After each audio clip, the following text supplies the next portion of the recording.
नमस्कार आणि तुम्हा सर्वांचे खूप खूप आभार व्हिडिओच्या सुरुवातीलाच व्यक्त करते. कारण आज आपल्या YouTube चॅनलला 5 वर्ष पूर्ण झालेत. खरं तर आजचं सेशन मी लाईव्ह घेणार होते, परंतु काही कारणास्तव आधी करायला वेळ नाही मिळाला. ते माझ्या मनात आहे ते मी तुम्हाला सगळ्यांना आज बोलून दाखवणार आहे. खरं तर 5 वर्ष YouTube चॅनल मी चालवेन असं कधीही विचार केला नव्हता. आपल्याकडे जे ज्ञान आहे ते लोकांपर्यंत पोहोचावं एवढीच भावना त्यामागे होती. ते कसं करणार आहे, पुढे मला हे जमणार आहे की नाही, किती दिवस करायचंय, काय विषय मी घेणार आहे. खरं तर काहीच याची कल्पना नव्हती. ॲज अ डॉक्टर आम्हाला एखादा विषय दिल्यानंतर त्यावर बोलता येतं, पेशंटला समजावून सांगता येतं, परंतु टेक्निकल गोष्टीमध्ये जरा वीक असतो. त्यामुळे चॅनल सुरू करण्यापूर्वी खूप जास्त स्ट्रगल करावा लागला, खूप धडपड करावी लागले, खूप गोष्टी रिसोर्सेस अवेलेबल नव्हत्या. तर त्यासाठी रात्र जागरण करून सगळ्या गोष्टी माहिती करून लिहून काढल्या आणि मग कोविड मी हे सुरू केलं होतं 2021 मध्ये. त्याआधी कोविड आधी मला माझ्या मुलासाठी केक बनवायचा होता आणि मला येत नव्हता. त्यामुळे मी रेसिपी बघण्यासाठी यूट्यूब का गुगल काहीतरी सर्च केलं आणि मला मधुराज रेसिपीचं सजेशन आलं. इतक्या सोप्या पद्धतीने मधुराताईने केक बनवणं शिकवलं आणि मला खूप आनंद झाला. मग बरंच रेसिपी त्या बघून करायला लागले. मग मला असं वाटलं की या आपल्यासारख्याच दिसतात किंवा आपल्यातीलच आहेत. मग त्यांच्यामुळे खूप लोकांना मदत होतीये. तसं आपल्याकडं काय आहे की ज्यामुळे ते आपण लोकांपर्यंत पोहोचू शकतो आणि त्यांना त्याची मदत होईल. तर योग हा माझा खूप जिव्हाळ्याचा विषय. मला योग करायला आणि शिकवायला खूप आवडतो, प्रचंड आवडतं आधीपासून. त्यामुळे असा विचार केला की बॅच घेऊन शिकवण्यापेक्षा आपण यूट्यूबवर जर व्हिडिओज अपलोड केले तर ज्यांना जसे वेळ आहे तसं ते योग जे व्हिडिओ बघून करतील.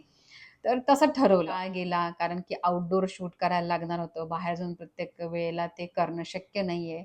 तर आपल्या सेटअपमध्ये काय करता येईल? तर त्यावेळेला मी गर्भसंस्कारचे वर्कशॉप घ्यायचे खेड्यापाड्यांमध्ये.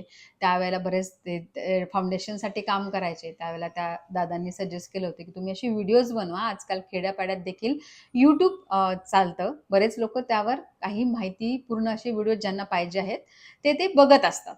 त्यामुळं त्यांना उपयोगी होतील असे व्हिडिओज तुम्ही बनवा. फेस कसं करायचं? बाकीच्या टेक्निकल गोष्टी कशा करायच्या? एडिटिंग कसं करायचं? असे अनेक प्रश्न होते.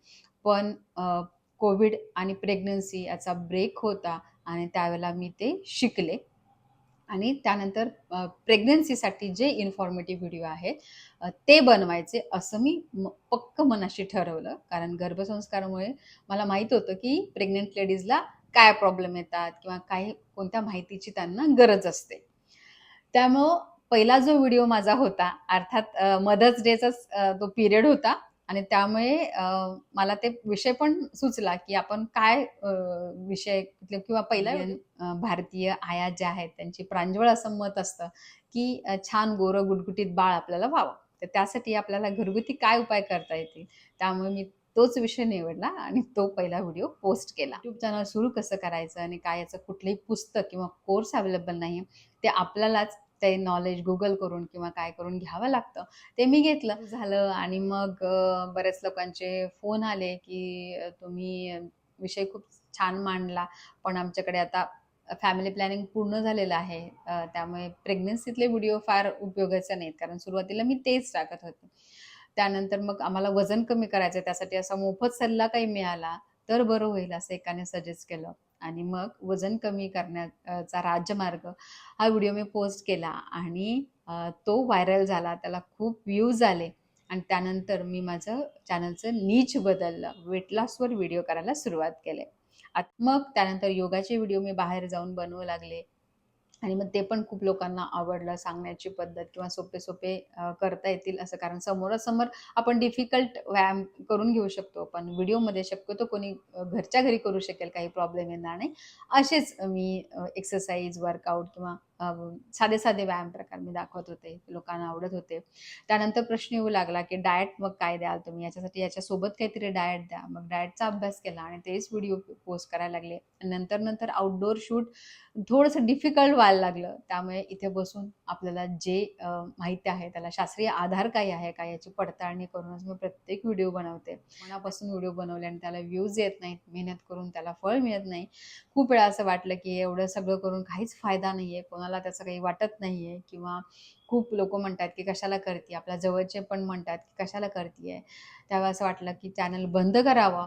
परंतु तुमच्यातला असा एखादी कोणाची तरी कमेंट खूप दूरहून, खूप अशा खेड्यागावातून, की तुमच्या व्हिडिओमुळे माझ्या मुलीला खूप मदत झाली किंवा खूप धन्यवाद देणारे, आभार व्यक्त करणारे काही काही कमेंट्स असतात, की ज्यामुळे ते उभा राहण्याची हिंमत पुन्हा येते आणि परत काहीतरी चांगला विषय तुमच्यासोबत घेऊन यावा. कमेंट करणारेही असतात, मागे खेचणारेही असतात, डिसलाईक करणारेही असतात, पण त्यातूनही ज्यांना उपयोगी आहे त्यांच्यापर्यंत आपले व्हिडिओ जेन्युइनली पोहोचावेत अशी नेहमीच अपेक्षा असते. तर तुम्ही आत्तापर्यंत जे प्रेम दिलं, जे सपोर्ट दिला त्याच्यासाठी मी तुमची खूप आभारी आहे. तर हा सुंदर प्रवास 5 वर्षाचा पूर्ण झालेला आहे. इथून पुढे देखील असेच इन्फॉर्मेटिव्ह व्हिडिओ मी तुमच्या पोस्ट करतच राहील. तुम्हाला कुठल्या विषयामध्ये इंटरेस्ट आहे ते नक्की मला कमेंट करत जा. Thank you for all love and support. Thank you so much.